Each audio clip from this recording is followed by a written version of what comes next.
ہمیں قرآن سے علاج کرنا ہے۔ اب کچھ لوگ کہتے نہیں وہ چٹھی میں بھی تو قرآن ہی لکھا ہوا ہے، تو میرے بھائی اللہ کے رسول صلی اللہ علیہ وسلم نے بتا دینا چاہیے تھا، اگر سہولت تھی امت کو کہ لکھ کر بھی لٹکانے سے فائدہ ہوتا تو بتا دینا تھا۔ میری امت کے لوگ سب تو پڑھے، آپ صلی اللہ علیہ وسلم کو تو بہت ساری باتیں امت کی بتا دی گئی تھی نا، تو بہرحال بتا دینا چاہیے تھا، میری امت پڑھ نہیں سکیں گی تو لہٰذا تم کیا کرو، وہ لکھ کے کر لیا کرو، ہے نا۔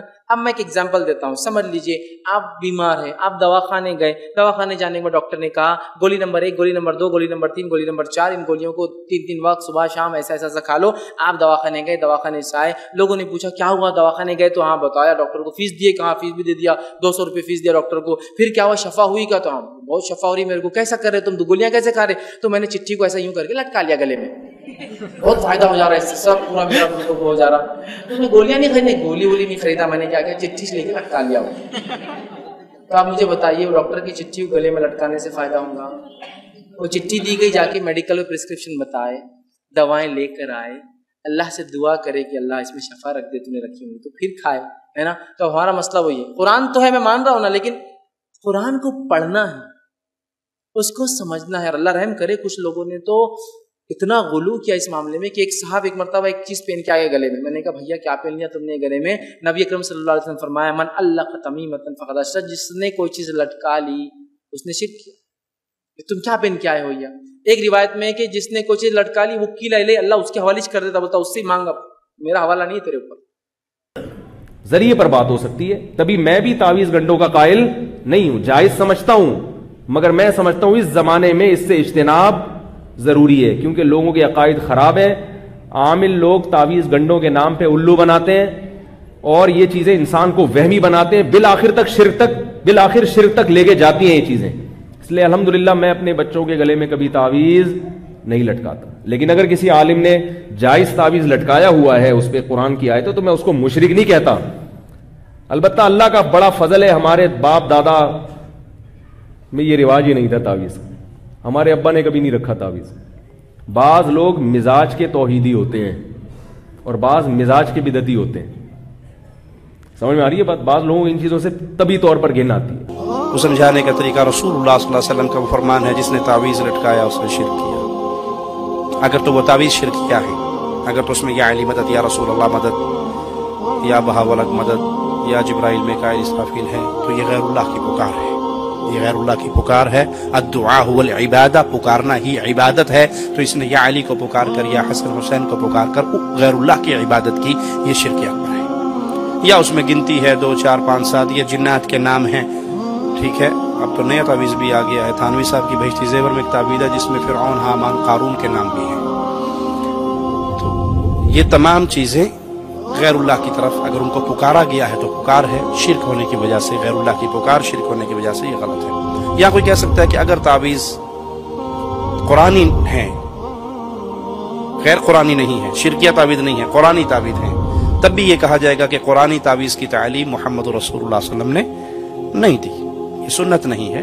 آپ صلی اللہ علیہ وسلم نے اپنے اصحاب کو طہارت کے طریقے سکھائے ہیں، استنجے کے طریقے سکھائے ہیں، پانی اور مٹی کی موجودگی میں دونوں کے الگ الگ طریقے بتائے ہیں، تو یہ اتنا اہم چیز تھی آپ نے اپنے اصحاب کو نہیں بتائی، یہ سنت کے خلاف ہے، سنت سے ثابت نہیں ہے۔ کوئی اس میں حجت پیش کر سکتا ہے کہ جی آپ تو ویسے سختی کرتے ہیں، قرآن شفا نہیں ہے؟ قرآن شفا ہے نا، تو میں نے سورۃ فاتحہ کا تعویذ لٹکا لیا تو کیا حرج ہوا؟ اس میں 2 باتیں ہیں۔ قرآن شفا ہے، جس قرآن نے ہمیں خبر دی کہ یہ قرآن شفا ہے، اسی قرآن نے خبر دی کہ شہد بھی شفا ہے، ہنی بھی شفا ہے نا، اس میں بھی اللہ نے شفا رکھی ہے۔ اچھا آپ نے آدھا کلو ہنی لیا اور گلے میں بوتل لٹکا لی، ٹھیک کیا ماشاءاللہ۔ پوچھو کیوں؟ کہ قرآن میں لکھا ہے کہ شہد میں شفا ہے، میں نے لٹکایا ہوا ہے، تو عقل مند کیا کہے گا؟ بھائی اس کو چاٹنے سے، پینے سے، کھانے سے تب شفا ملے گی، تو ہم کہیں گے قرآن پڑھنے سے، پڑھانے سے، دم کرنے سے، علاج کرنے سے، عمل کرنے سے شفا ملے گی۔ تم نے گھر میں تعویذ باندھ دیا، گھر میں ہنڈیا بھی الٹی لٹکا دی، تم نے جو ہے وہ بتیاں بھی جلائیں گھر میں، تم نے بڑا کچھ کیا لیکن جھوٹ نہیں چھوڑا۔ تمہاری بتیاں جلانے سے، تعویذ لٹکانے سے فرشتے واپس نہیں آئیں گے، فرشتے واپس تب آئیں گے جب جھوٹ چھوڑو گے۔ تو جھوٹ چھوڑو، رحمت کے فرشتے نیڑے آ گئے تو رحمتیں برسنا شروع ہو جائیں گے۔ تو ہم بیماری اور ہے، علاج اور کر رہے ہیں۔ کچھ لوگوں کا تو کام ہی جب بھی کوئی مشکل بنی تعویذ لینے دوڑ پڑتے ہیں، اور بابا بھی کہتا ہے چنگا ہو گیا تو آ گیا ورنہ چل جانا سی تعویذ۔ چونکہ اگر وہ یہ نہ بتائے تو اس کا تو کاروبار ختم ہو گیا، وہ تو بیٹھا اسی کام کے لیے ہے.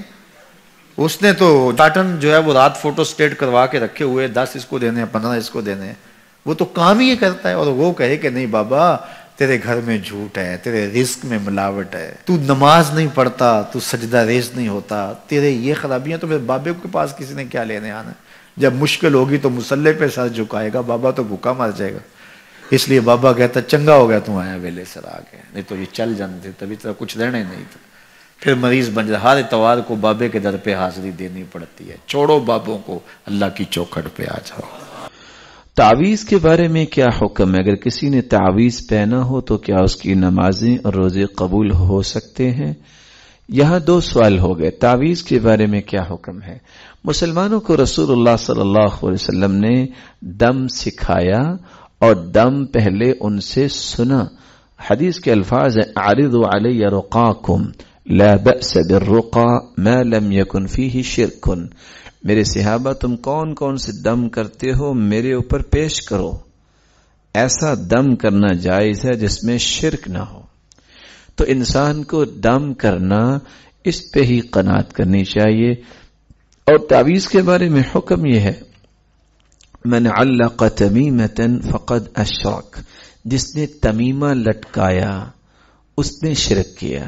قرآن کی آیت جو ہے وہ اگر آپ اس لیے کسی جانور کو یا کسی انسان کو باندھ دیتے ہیں، سب سے پہلا جو نقص آتا ہے وہ یہ ہے کہ یہ انسان واش روم میں بھی جاتا ہے، اس کلام الہی کی توہین ہوتی ہے.